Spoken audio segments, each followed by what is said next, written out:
voici James. Riche, puissant, beau, et surtout, un playboy certifié. Il ne se contentait pas d'éviter l'amour. Il s'en moquait. Il se vantait auprès de ses amis qu'aucune femme au monde ne pourrait jamais conquérir son cœur. Et beaucoup ont essayé. Les riches, les sublimes, les intelligentes, les soumises. Mais aucune n'a réussi. Jusqu'au jour où l'impensable arriva. James, l'homme qui ne croyait pas en l'amour, allait tomber amoureux. Non pas d'une célébrité, ni de la fille d'un milliardaire, mais d'une sans-abri, une fille qui n'avait rien d'autre qu'un passé brisé. Comment une fille sans chaussures a-t-elle pu capturer le cœur d'un homme qui possédait tout? Eh bien, installez-vous confortablement, détendez-vous et prenez votre pop-corn, car ce que vous allez découvrir n'est pas seulement une histoire d'amour. C'est une histoire de rédemption, d'humilité, et d'un amour qui a brisé toutes les règles. Et si vous venez d'arriver sur cette chaîne, n'oubliez pas de vous abonner et de mettre un pouce bleu pour ne jamais manquer les histoires puissantes que nous partageons avec vous. Entrons dans le vif du sujet. James Okonkwo était tout ce dont un homme pouvait rêver, jeune, riche et dangereusement séduisant.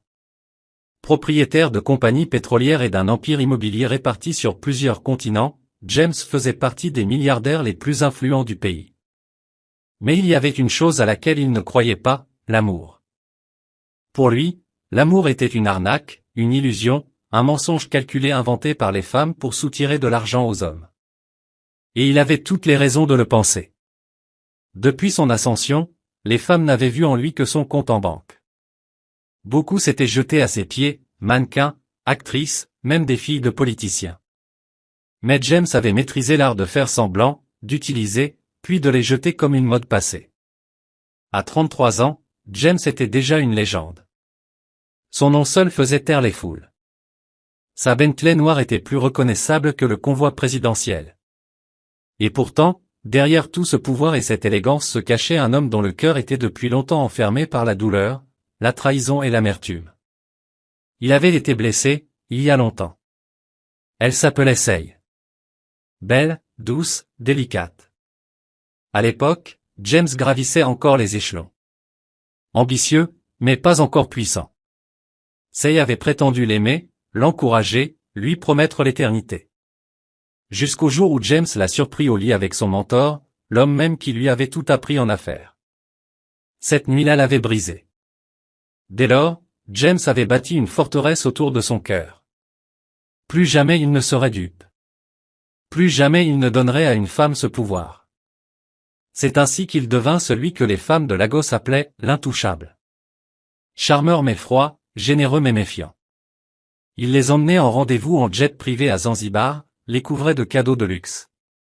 Mais dès qu'elles parlaient de sentiments ou d'avenir, il les quittait sans un mot. On l'appelait un playboy. Il s'en fichait. On le traitait de sans-cœur. Il approuvait. Tous les vendredis, une nouvelle femme entrait dans son manoir. Tous les dimanches, elle repartait. Parfois en pleurant, parfois en colère, toujours confuses. Elles essayaient tout, certaines préparaient des plats raffinés, espérant conquérir son cœur par la cuisine. D'autres nettoyaient son immense demeure sans qu'il le demande. L'une d'elles alla même jusqu'à se tatouer son nom sur le poignet. James restait impassible. Pour lui, toutes les femmes étaient pareilles, stratégiques, intéressées et temporaires.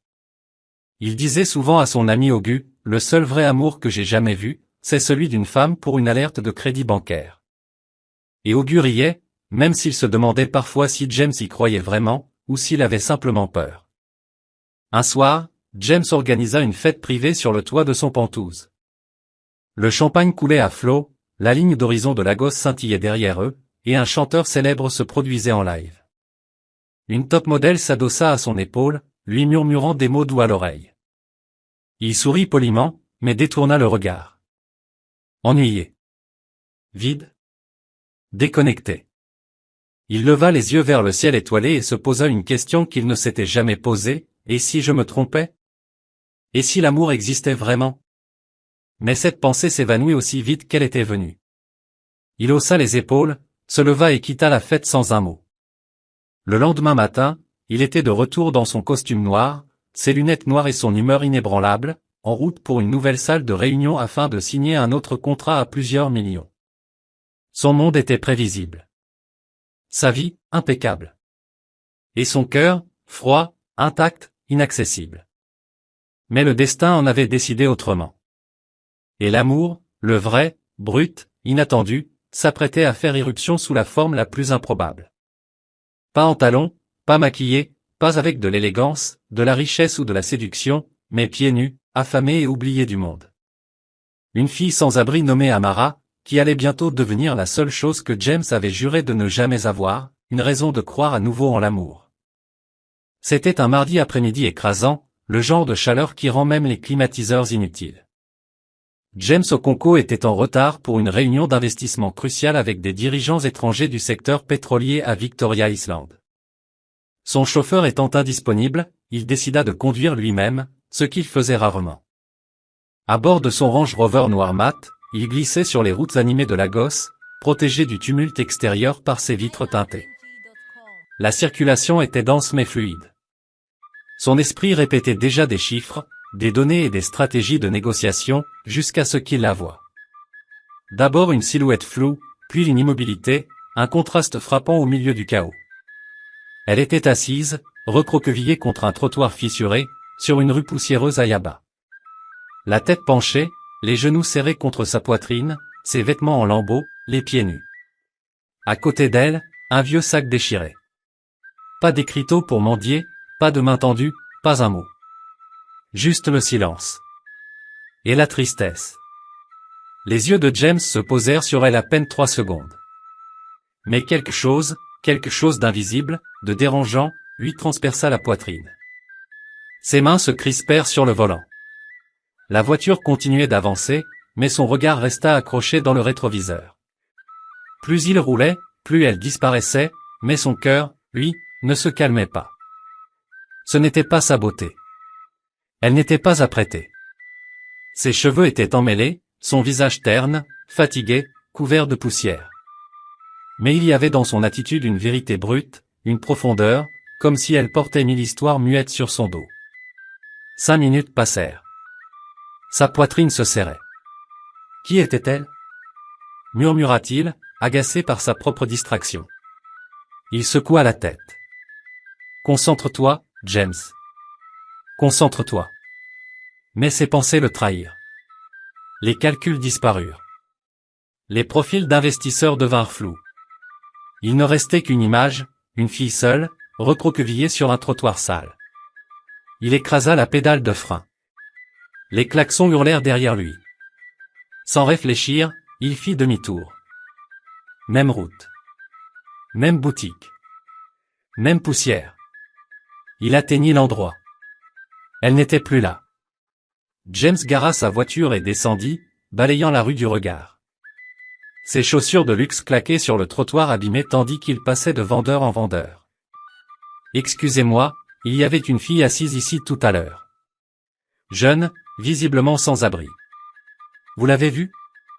L'homme haussa les épaules. Oh gars, il y a plein de filles qui passent ici. James insista auprès de quelques autres, un chauffeur de kek, un vendeur de cartes de recharge. Personne ne savait. Pour eux, elle n'était qu'une ombre de plus dans les rues de Lagos. Frustré, James retourna à sa voiture, les mains sur les hanches, tentant de chasser ce poids dans sa poitrine. Pourquoi je m'en soucie? Grommela-t-il. Il reprit la route jusqu'à sa réunion, mais son esprit était ailleurs. Même dans la salle de conférence aux parois vitrées, entouré de costards, il n'entendait pas les voix. Dans sa tête, l'image restait, une fille seule, invisible au monde. Monsieur, demanda son assistant en le frôlant discrètement. Ils attendent votre avis sur le modèle de tarification. James cligna des yeux. Oh, oui. Désolé. J'ai besoin d'une minute. Il s'excusa et entra dans la salle de bain. Fixant son reflet, il murmura. Qu'est-ce qui ne va pas chez toi, James? T'as vu des centaines de femmes. Pourquoi celle-là? Pourquoi tu n'arrives pas à l'oublier? Il n'avait pas la réponse. Il savait juste qu'il devait la revoir. Pas demain. Pas la semaine prochaine. Ce soir. Cette nuit-là, James ne dormit pas. Il se retourna, fixant le plafond. Chaque fois qu'il fermait les yeux, son visage revenait.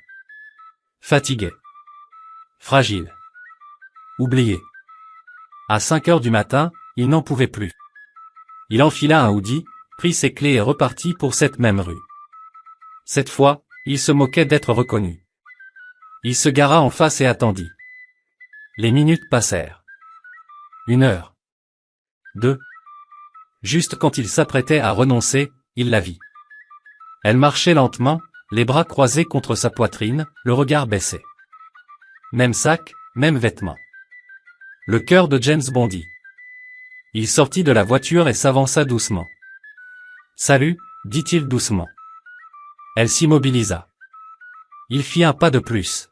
« Je t'ai vu ici hier, et je n'ai pas pu arrêter d'y penser. » Elle leva lentement les yeux. Ses yeux étaient creusés mais clairs. Méfiants, mais pas effrayés. « Comment tu t'appelles » demanda James. Elle hésita. « Amara » murmura-t-elle presque. James resta figé. Pendant un instant, il oublia qui il était. Le costume, les voitures, le pouvoir. Devant lui, ce n'était pas qu'une fille sans abri. Il y avait dans sa voix, dans sa posture, quelque chose de différent. Elle se serra davantage dans ses bras, comme pour se protéger. « Je ne veux pas d'ennui, » dit-elle doucement. « Tu n'es pas en danger, » répondit James en reculant légèrement pour lui laisser de l'espace. « Je voulais juste parler. »« Pourquoi » fit-elle en plissant les yeux. Il marqua une pause.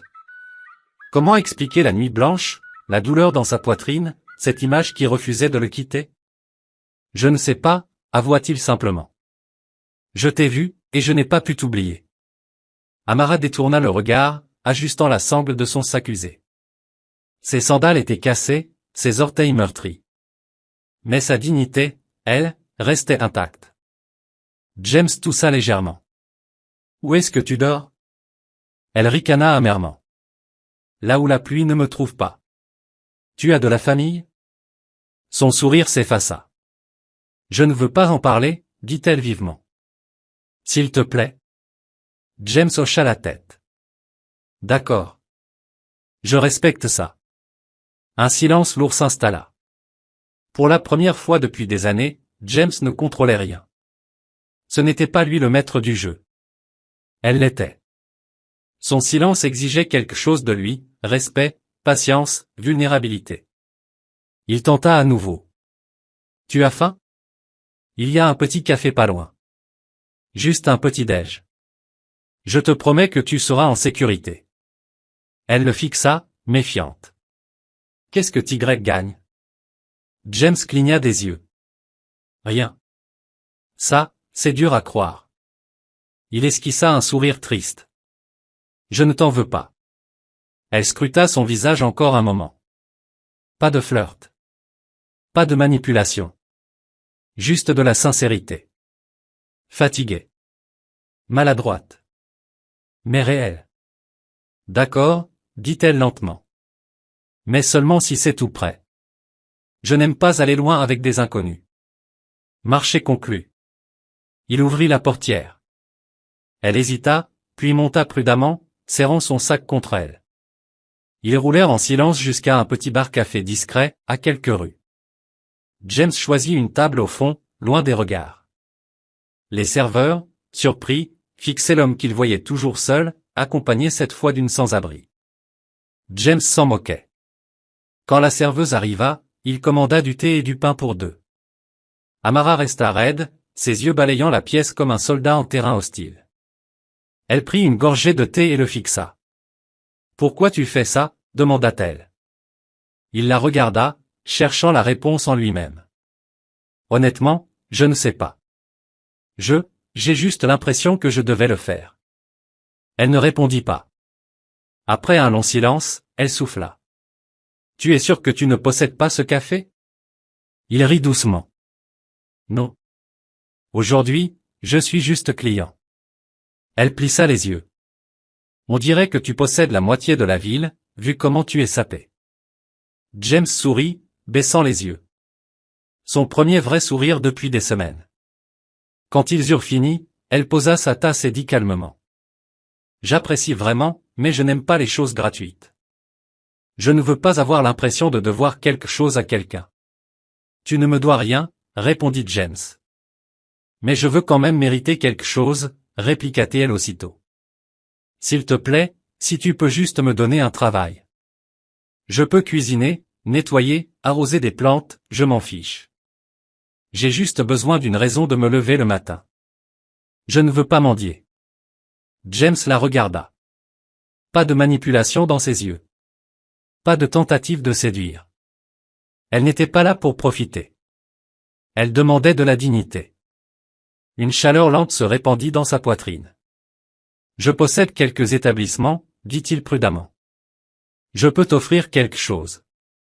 Ce n'est pas énorme, mais, j'aimerais que tu viennes travailler pour moi. Ses yeux s'écarquillèrent. Sérieux? Il hocha la tête. On peut commencer par la cuisine. Je te paierai 3 cents par mois. Tu vivras dans un endroit sûr. Personne ne t'embêtera. On te respectera. Elle cligna des yeux, incertaine d'avoir bien entendu.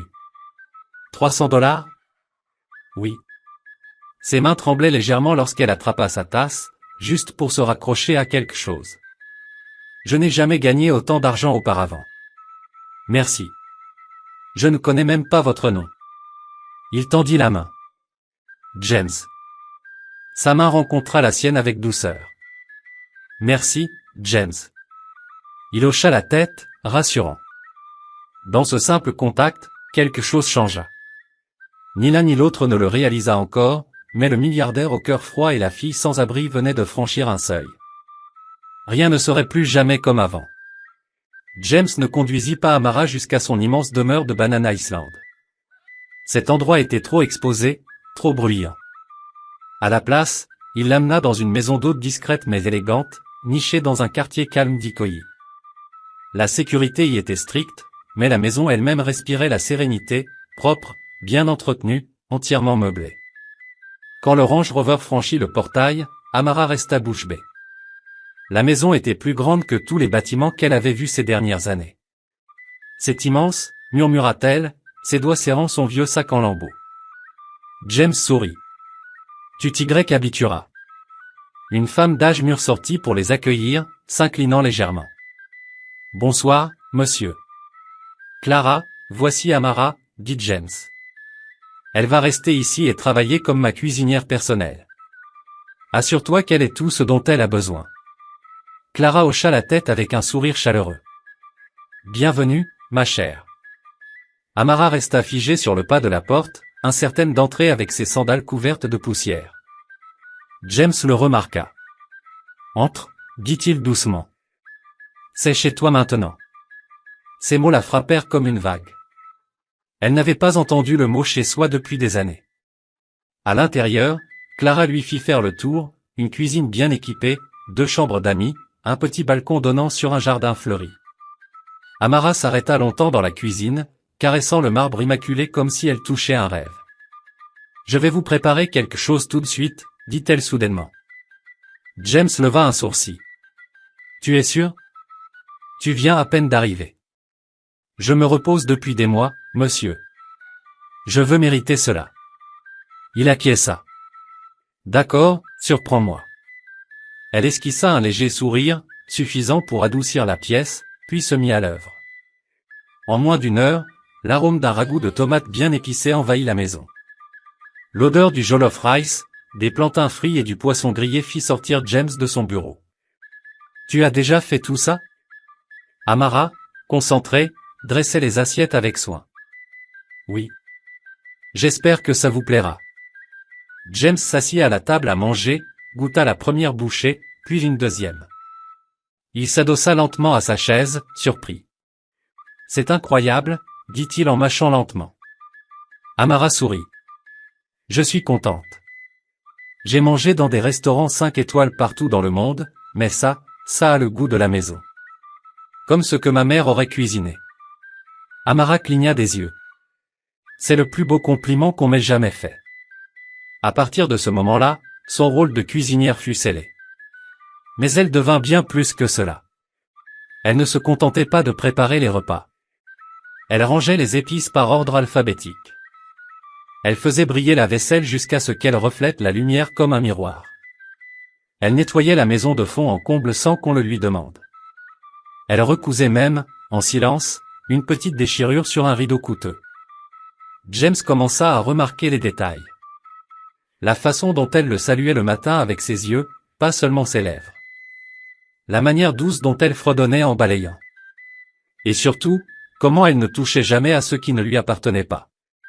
Aucune curiosité, aucune avidité. Contrairement à tant de femmes qui avaient essayé de l'impressionner, Amara ne faisait aucun effort. Et c'est ce qui rendait la chose dangereuse.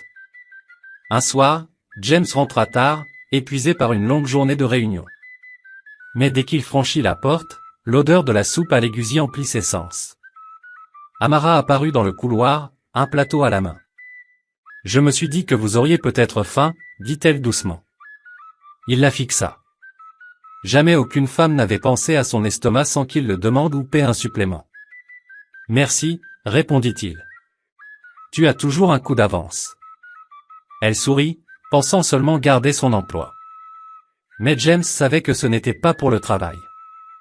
Un autre jour, il l'aperçut, agenouillé près du massif de fleurs du jardin, murmurant aux plantes en les arrosant. Il resta à la fenêtre, la regardant sans savoir pourquoi. Quelque chose remuait en lui, une chaleur, un danger. Il secoua la tête et s'éloigna. Ce n'est que de la gratitude, se dit-il. Elle est juste, différente, c'est tout. Mais au fond, une bataille venait de commencer. L'homme qui avait juré qu'aucune femme ne toucherait son cœur commençait à perdre du terrain. Et il ne le savait même pas encore. Ça commença par de petites choses. James Okonkwo, le milliardaire playboy qui pouvait s'envoler à Dubaï pour déjeuner et rentrer à temps pour dîner, se surprit à attendre avec impatience le petit déjeuner. Juste pour entendre Amara dire « Bonjour ». Il s'asseyait à la table, des dossiers devant lui, feignant de lire, mais en réalité, il observait la manière dont elle se déplaçait dans la cuisine. Comment elle pliait les torchons avec soin, comme si chaque pli comptait. Comment elle fredonnait doucement quand elle pensait que personne ne l'écoutait. La façon dont elle disait toujours merci pour des choses que la plupart des gens ignoraient. James avait commencé à rentrer plus tôt. Il annulait des réunions inutiles. Il avait même arrêté d'envisager l'idée de faire venir d'autres femmes. Sa villa à Banana Island prenait la poussière. Mais il s'en fichait. Quelque chose se passait, et il n'aimait pas ça, parce que cela n'était pas censé arriver. Un après-midi, alors qu'Amara lui servait un bol de soupe au poivre, James laissa échapper. « Tu n'as pas besoin de porter cette même robe tous les jours. Tu sais, je peux te donner de l'argent pour en acheter d'autres. » Elle se figea, surprise. « Ça va, monsieur. Celle-ci est encore bonne. » Mais elle est déchirée à la manche. Elle la regarda brièvement et sourit. « Alors je la recoudrai ce soir. » Il voulut en dire plus. Lui offrir une garde-robe, l'emmener faire du shopping, lui acheter quelque chose de cher. Mais il se mordit la langue. Elle était fière. Il respectait cela. Mais pourquoi remarquait-il sa manche? Pourquoi cela le dérangeait-il? Pourquoi elle le dérangeait elle? Plus tard dans la nuit, il se tenait dans son bureau, un verre de vin à la main, fixant la fenêtre, pensant à sa voix, son rire, sa résilience. Il ne réalisa pas combien de temps il était resté ainsi jusqu'à ce que Clara, la gardienne, passe près de lui et murmure avec un sourire. « Monsieur, vous êtes là depuis 30 minutes. Elle doit vraiment être spéciale. » James se retourna. « Quoi ?» Clara ricana. « Je ne suis pas aveugle, monsieur. Je vois comment vous la regardez. » James fronça les sourcils. « Elle est juste, différente. » Exactement, dit Clara. C'est ça, le danger. Le lendemain matin, Amara lui servit du PAP et de la cara. Alors qu'elle déposait le plateau, James fit quelque chose qui les choqua tous les deux. Il tira une deuxième chaise et dit « Assieds-toi. Mangeons ensemble. » Amara cligna des yeux. « Monsieur. Je ne demande pas. Je t'invite. » Elle se tortilla, mal à l'aise. Je ne peux pas. Vous êtes mon patron. Je suis juste votre cuisinière. Ce ne serait pas correct. James planta son regard dans le sien. Tu es, bien plus que ça. Les mots lui échappèrent avant qu'il ne puisse les retenir. Un long silence suivit. Enfin, Amara hocha lentement la tête et s'assit nerveusement, comme quelqu'un qui entre dans une pièce interdite. Ils mangèrent d'abord en silence. Puis, elle fit une petite blague sur le PAP, trop épais. Il éclata d'un rire sincère pour la première fois depuis des jours. Leurs regards se croisèrent. Ils restèrent suspendus. Puis elle détourna vite les yeux. Cette nuit-là, James ne dormit pas. Il se retourna dans son lit, scrolla sur son téléphone pour se distraire. Les mannequins lui envoyaient des messages. Les mondaines lui envoyaient des photos. Son téléphone vibrait. Mais la seule femme à qui il voulait parler dormait au bout du couloir. Le lendemain, James retrouva son meilleur ami, Agu, dans son salon privé. Agu, un homme d'affaires au caractère bien trempé mais au cœur tendre, sirotait son verre et écouta pendant que James avouait enfin. « Frère, je crois que je tombe amoureux d'elle, » dit James. Agu faillit s'étouffer. « Attends, quoi ? Je ne sais pas comment ni quand ça a commencé, mais c'est là, et c'est réel. » Agu le fixa. « Tu veux dire ? Amara, la cuisinière ? » James hocha lentement la tête. « Oui. » Agu éclata d'un rire bruyant. « Cette vie est douce. » James Okonko, le bourreau des cœurs de la gosse, piqué par sa propre cuisinière. « Mon frère, les merveilles ne finiront jamais. » Ce n'est pas drôle, répliqua James en se frottant le visage. Agu se calma et se pencha vers lui. « D'accord, laisse-moi te poser une question, tu lui fais confiance ? » James hocha la tête. « Avec ma vie. » Elle te donne la paix ? Il hocha encore la tête. « Comme jamais. » Je ne fais pas semblant. Agu sourit. « Alors vas-y. Ne laisse pas la fierté ou la classe se mettre en travers. Si ton cœur bat pour elle, poursuis-la. Elle est peut-être cuisinière aujourd'hui, mais demain tu peux en faire une reine. » Ces mots résonnèrent dans l'esprit de James alors qu'il rentrait chez lui ce soir-là. Elle est peut-être cuisinière aujourd'hui, mais elle était déjà bien plus pour lui. Plus qu'une cuisinière, plus qu'une gouvernante, plus qu'il n'aurait jamais imaginé. Elle était la première femme qui ne l'avait pas poursuivi. Et pourtant, d'une manière ou d'une autre, elle avait capturé son cœur entièrement. James Okonko n'avait jamais été aussi nerveux de sa vie. Et cela voulait dire beaucoup pour un homme qui avait déjà négocié un contrat pétrolier de 120 millions de dollars devant 17 investisseurs étrangers sans ciller. Mais ça, c'était différent. C'était Amara. Il fit les 100 pas dans sa chambre, un petit écrin en velours à la main. À l'intérieur, une bague en diamant étincelante, faite sur mesure, élégante mais simple. Pas trop voyante, tout comme elle. Il avait passé la semaine à lutter avec lui-même. Chaque fois qu'il la voyait dans la cuisine, chaque fois qu'il la croisait dans le couloir, il savait. Et maintenant, il était amoureux. Pas du genre d'amour qu'on feint pour les réseaux sociaux ou qu'on cache derrière la richesse. C'était réel, brut, vulnérable. Le genre d'amour qui te donne envie de protéger quelqu'un plus que toi-même. Elle n'avait aucune idée de ce qu'elle représentait pour lui désormais. Mais ce soir, il allait le lui montrer. Plus tôt dans la journée, James avait visité une boutique chic à Lekki, un showroom de luxe qui n'ouvrait que sur rendez-vous.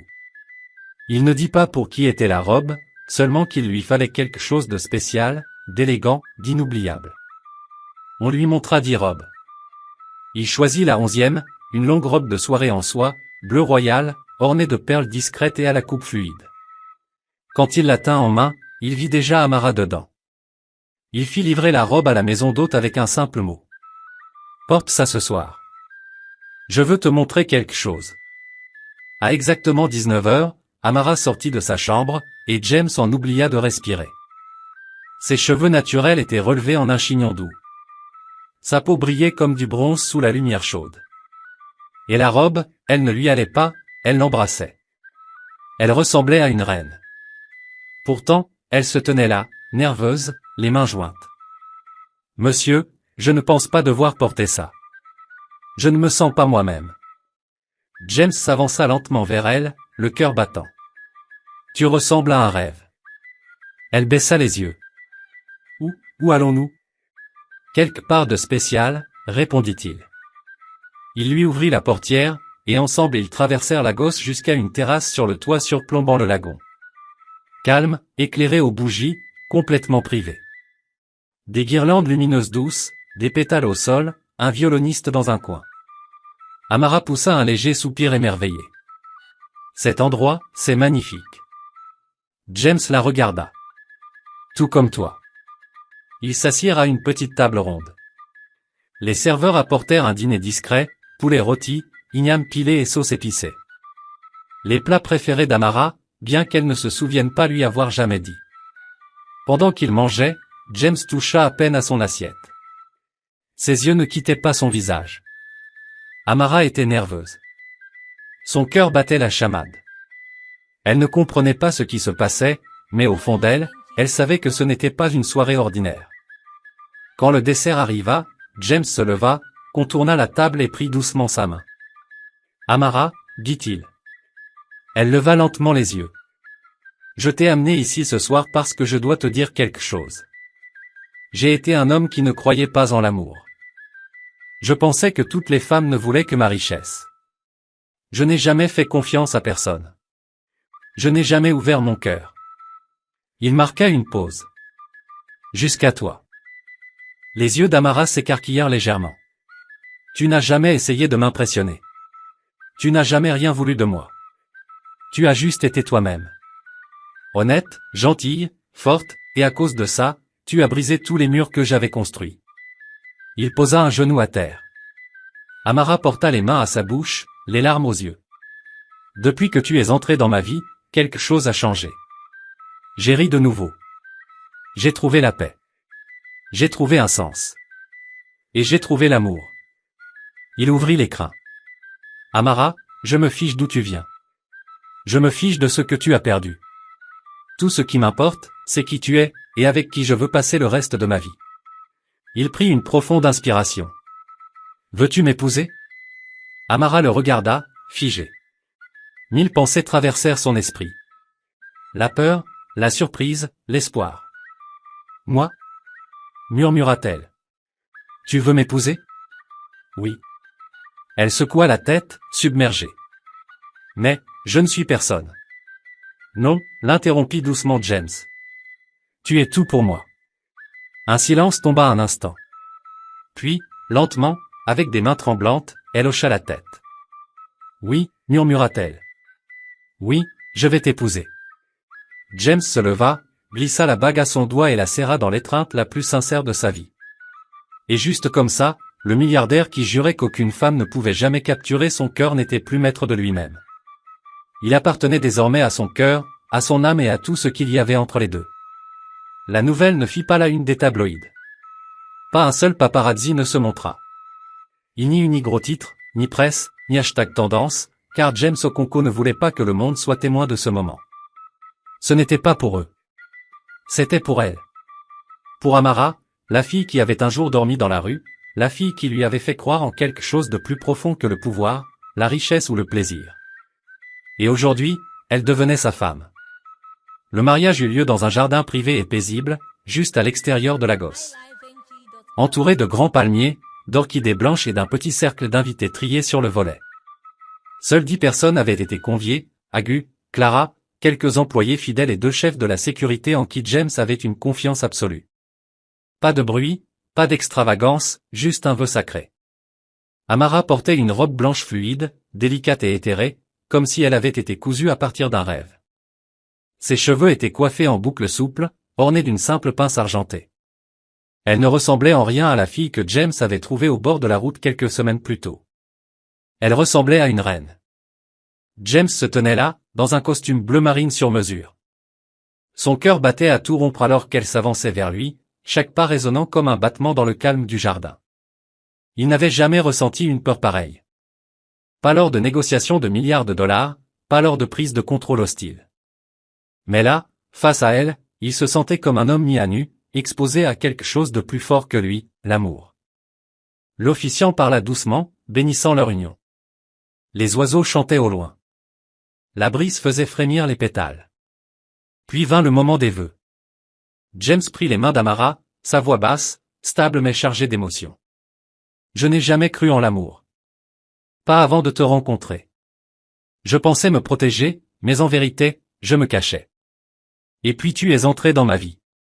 Sans mendier, sans intriguer, sans courir après moi, juste en étant toi. Et d'une manière ou d'une autre, cela a tout changé. Il marqua une pause, avala difficilement. Tu m'as rendu humain à nouveau. Tu m'as fait ressentir. Et aujourd'hui, je me tiens là, non pas comme un milliardaire, non pas comme un homme influent, mais comme quelqu'un qui est complètement, désespérément amoureux de toi. Des larmes glissèrent sur les joues d'Amara. James les essuya doucement du pouce. Et je promets, avec tout ce que j'ai, avec chaque ressource, chaque souffle, chaque once de force, que je te protégerai. Que je t'honorerai et que je me battrai pour toi. Il plongea son regard dans le sien. Peu importe ce que ton passé renferme, peu importe qui essaiera de te rabaisser. Tu es mon avenir et je jure sur mon nom, sur mon héritage, sur mon âme, que je resterai à tes côtés jusqu'à mon dernier jour. Amara pleurait maintenant, silencieusement. Jamais elle n'avait entendu quelqu'un lui parler ainsi, et encore moins à elle. Elle posa sa main tremblante sur sa poitrine. Et moi, je promets de t'aimer avec le cœur de quelqu'un qui a connu la douleur mais choisi malgré tout la joie. Je promets d'être ta paix, d'honorer la confiance que tu m'as donnée et de ne jamais prendre pour acquis le miracle que représente ce moment. Ils échangèrent les alliances et, juste comme ça, ce que le monde aurait qualifié d'impossible devint leur destinée. La réception fut intime, élégante et baignée de rire. Agu fit un discours drôle sur le fait qu'il n'aurait jamais cru que James tomberait amoureux de qui que ce soit, encore moins de sa cuisinière. Tout le monde rit, même Amara, mais James ne pouvait détacher ses yeux d'elle.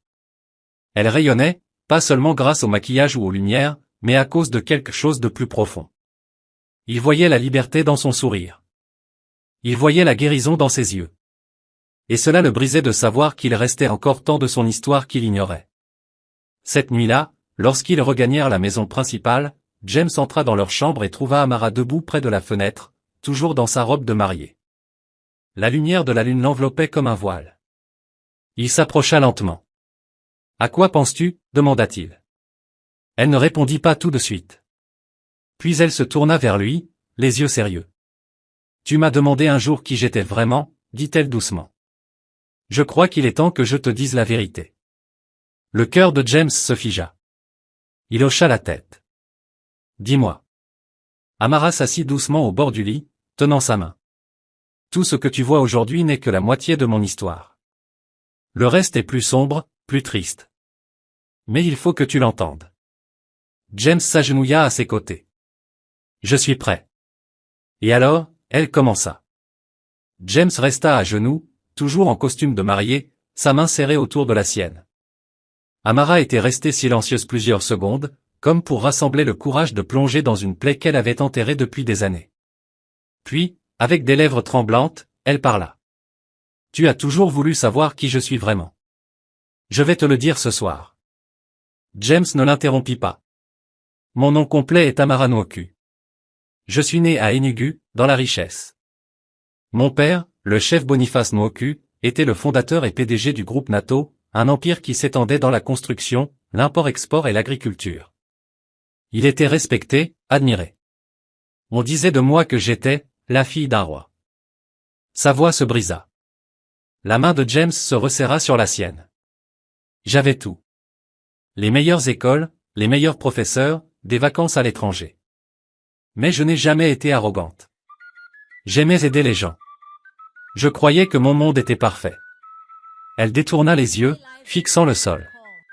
Jusqu'à l'accident de voiture. James sentit un frisson lui parcourir l'échine. Mes parents se rendaient à un mariage. J'étais censé y aller avec eux, mais je suis resté parce que j'avais la malaria. Je n'ai jamais pu leur dire au revoir. Sa respiration se bloqua dans sa gorge, et elle essuya une larme en silence. On a dit que c'était une défaillance de frein, mais parfois, je me demande si ce n'était pas autre chose. Elle fit une pause, serrant les poings.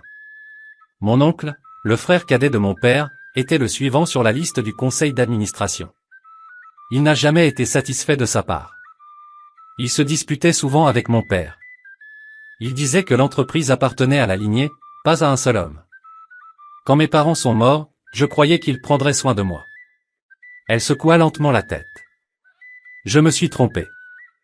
James sentit sa mâchoire se crisper. Il est venu à la maison le lendemain des funérailles. Il avait ses avocats avec lui. Il m'a dit que tout lui appartenait désormais. J'avais 17 ans, j'étais encore en deuil, encore faible. Et puis il m'a dit que je devais partir. La voix de James s'échappa enfin. Il t'a mise à la porte de ta propre maison? Pire encore, murmura-t-elle. Il m'a dit que si jamais je mettais un pied près de l'entreprise, je serais arrêté. Il a dit que j'étais un porte-malheur. Que j'apportais la mort. Il m'a traité de malédiction. Un lourd silence envahit la pièce. Amara continua, la voix brisée. Je n'avais nulle part où aller. Pas d'argent, pas d'accès à aucun compte bancaire. Ils ont tout verrouillé. Le personnel a disparu. La maison a été vendue. Je dormais dans des gares routières. Je mendiais pour manger. J'ai failli être kidnappé 2 fois. J'ai arrêté de faire confiance aux gens. J'ai arrêté de parler. Elle se tourna vers James, les yeux remplis d'une douleur brute. C'était ma vie, jusqu'à toi. James recula, abasourdi. La fille qu'il avait rencontrée dans la rue n'était pas juste une victime de la pauvreté. Elle était une princesse déchue, rejetée par son propre sang, dépouillée de tout, et pourtant encore debout, encore en train de cuisiner, encore en train de sourire, encore en train de chanter tout en balayant. Je ne raconte cette histoire à personne, ajouta-t-elle. Pas parce que j'ai honte, mais parce que ça fait trop mal à revivre. James se leva lentement, puis s'assit à côté d'elle sur le lit. Je n'avais aucune idée, dit-il doucement. Aucune idée de ce que tu as traversé. Elle hocha doucement la tête. Je ne voulais pas que tu m'épouses par pitié. Je voulais que tu me vois tel que je suis. Pas pour ce que j'avais ou ce que j'ai perdu. James prit son visage entre ses mains. Je te vois, Amara. Pas la douleur, pas le passé. Toi. Les larmes coulèrent librement sur ses joues. Puis James se leva et marcha jusqu'au balcon. Il contempla la nuit pendant un long moment. Quand il se retourna, ses yeux brillaient d'une détermination farouche. Je jure sur tout ce que j'ai, je vais me battre pour toi. Amara leva les yeux, confuse. Qu'est-ce que tu veux dire? Je veux dire qu'on va aller le chercher. Ton oncle. On va récupérer ton nom, ton entreprise, l'héritage de ton père. Tout? Ses yeux s'écarquillèrent. James, il est dangereux. Il essaiera de te détruire. James fit un pas en avant. Qu'il essaie. Il reprit ses mains. Tu es ma femme, et si je laisse passer ça, si je laisse ta douleur rester enterrée pendant que je me balade avec des milliards en poche, alors j'ai échoué. Il la fixa droit dans les yeux. Je suis James Okinko. Je ne perds pas de bataille. Et celle-ci, c'est la plus importante de ma vie. Les lèvres d'Amara tremblèrent. Mais pourquoi risquerais-tu tout ça? Parce qu'aimer, ce n'est pas seulement offrir des fleurs, des dîners et des mariages de contes de fées. C'est rendre justice. C'est restaurer. C'est faire comprendre au monde que personne ne jette Amara Nuku à la rue et s'en sort indemne. Elle s'effondra en sanglots contre sa poitrine, et il la serra comme un bouclier. Solide, ferme, indestructible. Cette nuit-là, quelque chose changea. Amara n'était plus simplement une fille sans abri. Et James n'était plus juste un homme amoureux. Ensemble, ils devinrent une force. Une tempête approchait. Et cette fois, la fille qu'ils avaient laissée pour morte revenait. Pas seulement avec de l'espoir, mais avec du feu. Nous espérons que vous avez vraiment apprécié cette histoire inoubliable. Maintenant, c'est à votre tour, qu'est-ce qui vous a le plus touché? Partagez vos pensées, vos leçons ou vos moments préférés dans les commentaires ci-dessous. Nous adorons lire vos retours. Et dites-nous, devrions-nous faire une partie 2? Aimeriez-vous voir ce qui se passera ensuite, quand James se battra pour la justice d'Amara? Faites-le nous savoir. Mais ce n'est pas tout, une autre histoire puissante, émouvante et qui pourrait changer des vies arrive dans quelques jours. Alors, assurez-vous de vous abonner, d'activer la cloche de notification et soyez les premiers à regarder quand elle sera publiée. Si cette histoire vous a touché, n'oubliez pas de liker la vidéo et de la partager avec vos proches. Vous ne savez jamais qui pourrait avoir besoin de ce message aujourd'hui. Merci infiniment d'avoir regardé. Que Dieu vous bénisse abondamment.